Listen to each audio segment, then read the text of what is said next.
Wir kommen jetzt zur gesamten Kata. Die Kata heißt Nichu Shi Ho. Nichu heißt 20, Shi ist 4, Ho sind Schritte, also 24 Schritte. Das ist eine der wenigen Katas, die auch wirklich fast im Zentrum ausgeführt werden, also fast auf den Punkt, bis auf 2, 3 Bewegungen. Nichu Shi Ho!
Wir kommen zu den Details.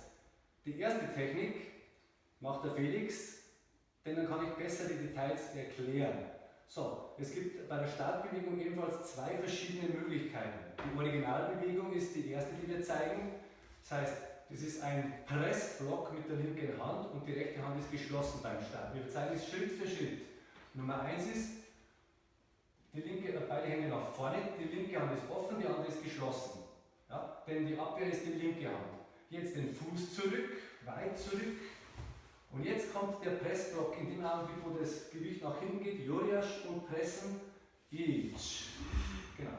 Das ist gegen Tsuki. Das nächste ist Yoriash nach vorne. Ganz entscheidend ist der Start vom rechten Ellbogen, dass der nicht nach außen geht, sondern bevor er startet, nach hinten gezogen wird.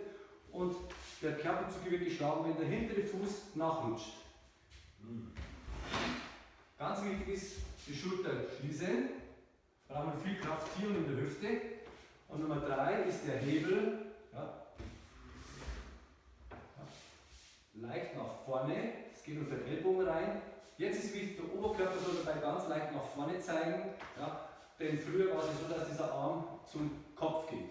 Ja. Also so, das ist die Ausgangsposition. Ja. Nummer 2 ist die Bewegung, ist viele jetzt auch mal eine modernere Form. Das ist ein Greifblock. Ja, da wird der Arm gegriffen, wie man es vorhin in der Dunkelheit gesehen hat. Und wie man es in der Dunkelheit dann sieht. Beide Hände sind geöffnet, die eine Schulter ist schon weit vorne. Und zwar deswegen, dass der sofort schon fassen kann, den Arm. Der nimmt den Arm auf, wenn er entgegengeht. Und jetzt zurückgleiten. Genau, der Rest ist wie vorhin. Kyaku-Tsuki und der Block.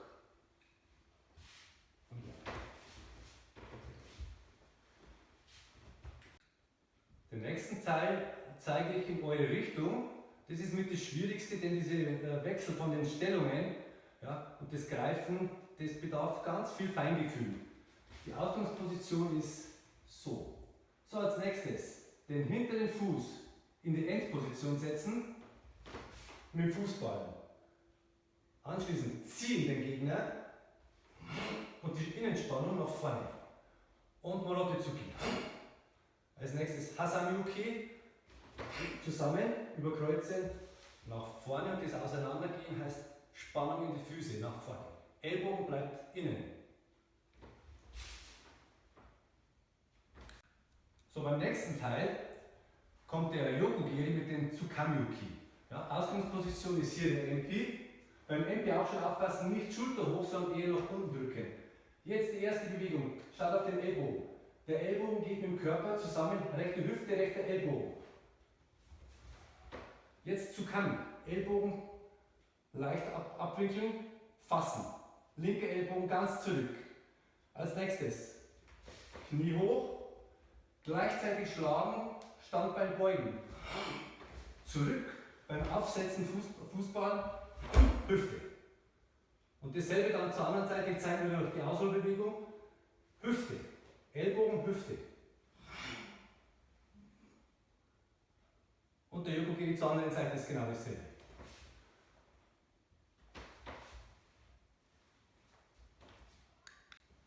Den nächsten Teil zeigen wir wieder zusammen, denn das ist wieder ganz wichtig. Dieser Kakyuki, dieser Handgelenksblock, kommt aus dem Körper, nicht aus der Hand, nicht aus der Schulter, sondern Ellbogen, Hüfte, Arm müssen sich zusammen bewegen und der vordere Fuß wird nicht separat zurückgenommen, sondern das geschieht durch das, dass die rechte Hüfte nach vorne gepusht wird, also nach vorne gedrückt wird oder geschlagen wird oder gestoßen wird. Somit verkürzt sich der linke Fuß. Und itch. Genau. Jetzt ist Ellbogen, Hüfte relativ nahe zusammen. Und die nächste Bewegung ist im Vorwärtsgehen. Da geht es auch wieder. Die Hand ist ja bereits vorne. Die andere Hand hat einen längeren Weg. Das heißt, wenn der Fuß startet, muss der Arm auch schon unterwegs sein. Dann kommen beide Hände gleichzeitig an. Ja, so ist richtig. Der Körper wird geschlossen, ist am einfachsten. Man kann auch leicht öffnen, kein Problem. Aber besser ist, als mehr Energie habe ich nach vorne. Ja. So, das Ganze dann in einer Zeit. Jetzt kommt das Timing. Wenn die erste Technik vollkommen abgeschlossen ist, also Atmung zu dir ist am besten, und dann direkt starten nach vorne, Morote Teshu. Genau, ihr habt gesehen, ja, der linke Arm antizipiert die Bewegung, der geht schon früher nach vorne, denn sonst steht der Arm schon im Ziel und der Arm ist noch unterwegs. Es muss immer zusammen sein.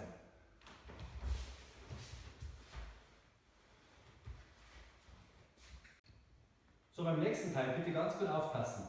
Am besten ist, wenn ihr hier auf einer Linie steht, also Zenkutsu, Fersen auf einer Linie. Denn jetzt der nächste Teil ist wieder am besten auf der Linie drehen, Arme und Hüfte. Die Hüfte startet und der Kopf. Fersen drehen mit. Und jetzt aus dem Zentrum. Druck nach unten und nach vorne stechen. Ich zeige den anderen Arm nochmal. Von hier. Der wird in einem Kreis nach oben und dann scharf nach unten nach hinten genommen. Das ist gegen Maigiri. Also bitte vermeidet diese Bewegung. Ich zeige es nochmal.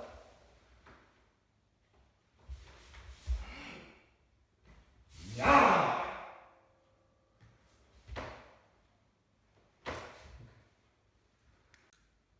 So, die nächste Bewegung ist ebenfalls sehr wichtig oder charakteristisch auch für die Kata. Auch da gibt es wieder verschiedene Anwendungsmöglichkeiten nach dem Kiai. Das kann hier ein Stich sein, es kann auch eine Finte sein, dass ich den Gegner einlade für Maigiri. So, die Bewegung schaut folgendermaßen aus.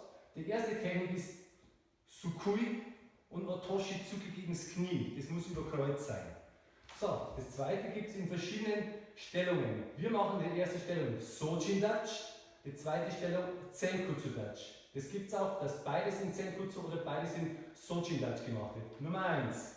Der Fuß kommt, ich nehme den auf, hole aus und jetzt, wenn ich schlage, wechsle ich die Position, ich nehme den Fuß und schlage ins Knie. Das ist die erste Position.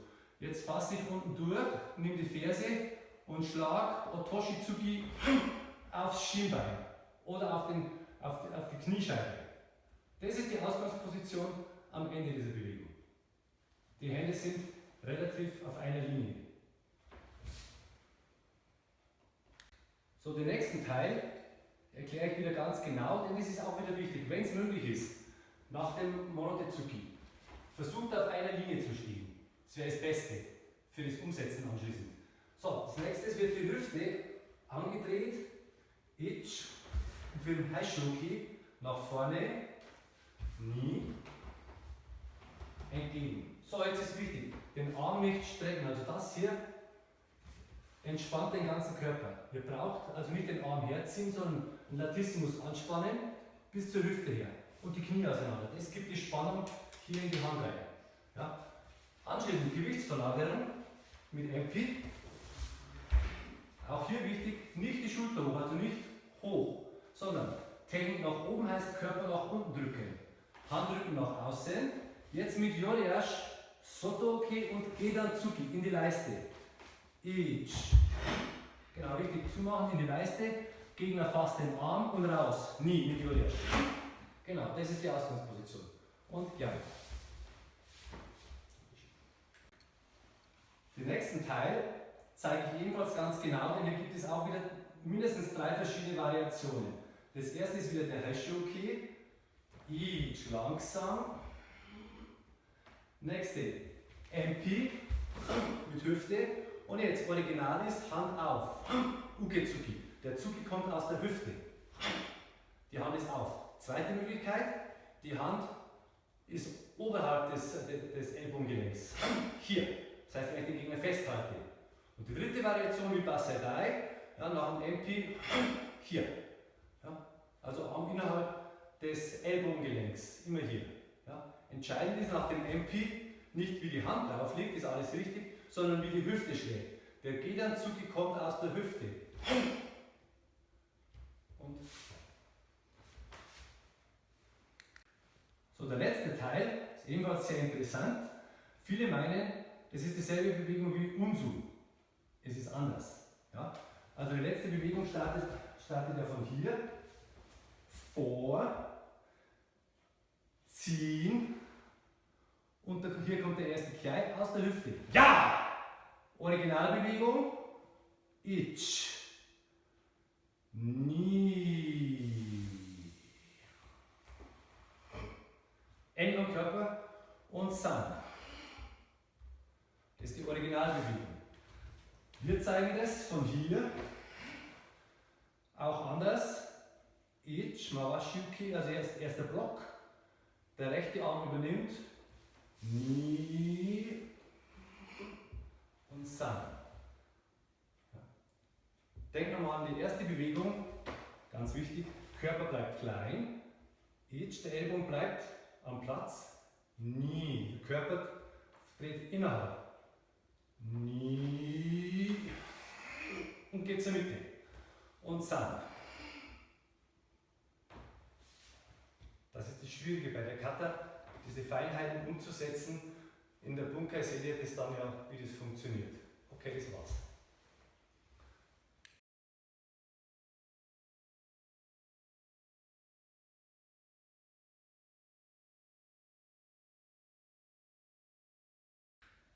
Wir kommen zur Bunkai Nichishio. Nichishio ist eine sehr alte Kata, deswegen gibt es auch verschiedene Anwendungen, weil die Techniken früher anders gelehrt wurden, oder auch die Kata, genauso wie die Anwendungen dann unterschiedlich sein können. Ich zeige jetzt 2 Variationen, eine aus dem Original mit Osayuki und eine mit Greifen. Nummer 1, die Originalbewegung. Der Block ist Osayuki, seitlich aber weg. Jetzt der Arm bleibt so, fassen, Tsuki. Und jetzt kommt die Bewegung, ich hole aus, hier, fasse den Arm, drehe den Arm und jetzt kommt der Ellbogenhebel hier. Wenn der Felix weggeht, steht man so im Original. Chuda. Das zweite, jetzt kommt die Version, wie es ganz früher gelehrt wurde, mit Greifen. Ich greife am Handgelenk und am Ellbogengelenk, Tsuki bleibt, aber jetzt Shodan. Gehst wieder weg. Das war die frühere Version, mit dem Ellbogen zum Kinn. Sensei Nishiyama hat das umgestellt, traditionelles Karate ist Chudan, der Hebel.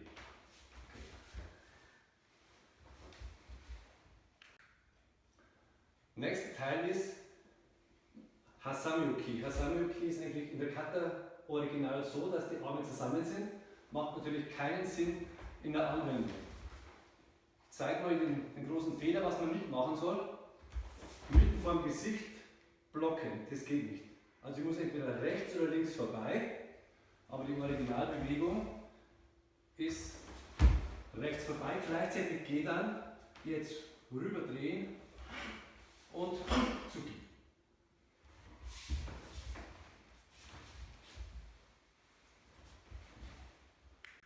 Der nächste Teil ist seitlich Agioki Tate Enki. Ja, in der Kata steht man so. Wir zeigen wieder zwei Variationen. Der Gegner kann ja rechts oder links angreifen. Das darf man in der Verteidigung nichts ausmachen. Das erste ist blocken, übernehmen, fassen, Enki. Wenn er mit dem anderen Arm angreift, genau dasselbe. Blocken, übernehmen, fassen, Ellbogenstoß gegen das Ellbogengelenk.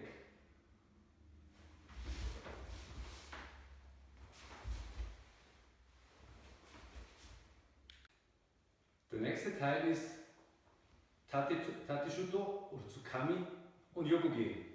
Wir starten aus der Position, Enki. Ja. Tsukami ist fassen. Nächste, ohne zusätzliche Bewegung oder wenn der Gegner zu weit weg steht, kann ich leicht dran gehen. Yokoge ziehen, ja, das kann ich auch ins Knie machen. Und dann Tsuki.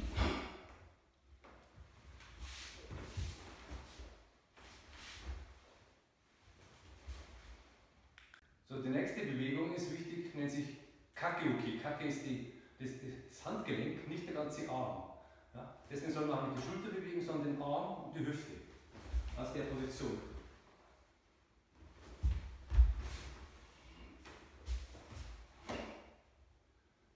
Der Arm hier oben geht an den Kieferknochen, das ist der empfindlichste Teil am Kopf und hier in den Bauch, das ist nicht so wichtig, oben ist wichtig.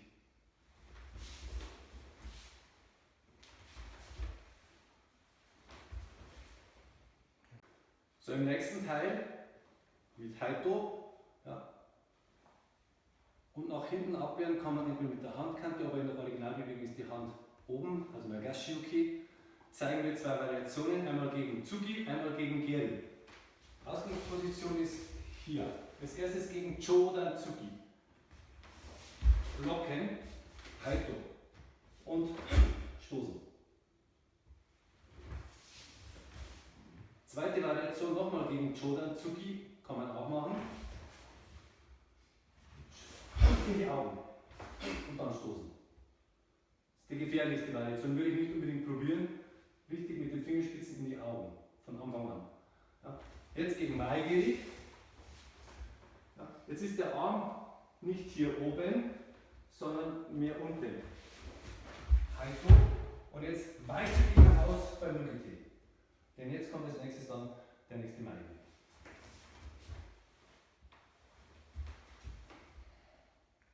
So, beim nächsten Teil ist eine relativ gefährliche Situation, denn der Gegner greift an mit Maigiri.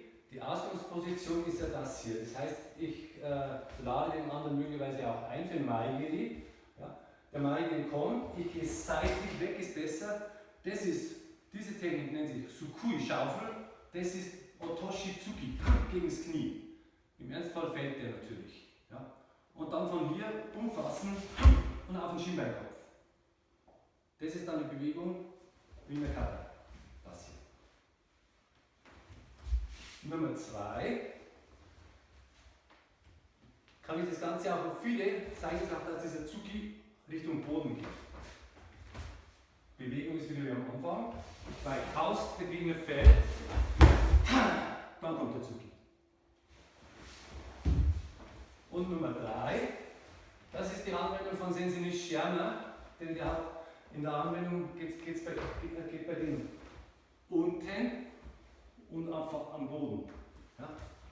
Bewegung ist nach dem Haito, wenn ich hier getroffen habe, hier, weicht der Gegner nur, rechte Fuß vorgedreht, ja, weicht der Gegner nur mit dem Kopf zurück. Ich gehe runter, ja, und schlag dann. Das ist Version von Sensei Nishiyama. Als nächstes Detail Haishuki. Haishu ist der Handrücken. Ja, in der Kata ist der Arm beinahe gestreckt, also nicht ganz gestreckt. In der Anwendung ist er mehr gebeugt, damit ich nicht daneben schlage. Aber trotzdem der Handrücken wehrt ab. Nummer 1. Der Gegner weicht zurück, wenn ich mit MP reingehe und greift an, Shodan Tsuki. Gehe dann, er fasst mich und ich gehe raus. Natürlich kann ich noch ein Yokogiri machen ins Knie und ja, das ist zusätzlich. Nummer 2, ich zeige es von der anderen Seite, ist mit Fassen dann. Die Abwehr ist wieder wie vorhin. 1, ich fasse den Arm, 2, der weicht aus, ich fasse den Kragen, San und jetzt entweder in die Leiste oder in den Oberschenkel, dass er weggibt. Kata ist Gedanbare.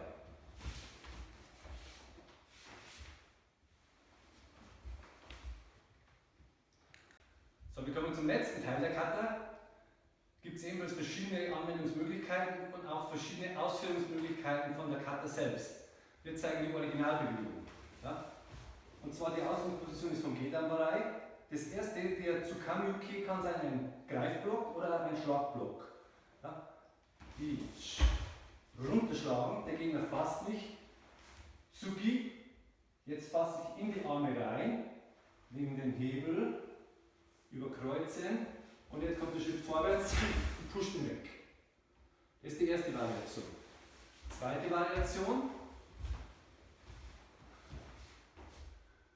ich fassen, ziehen, mein Miyama-Tsuki oder mein Morote-Tsuki weicht da aus und er greift wieder an. Blocken links, reingehen,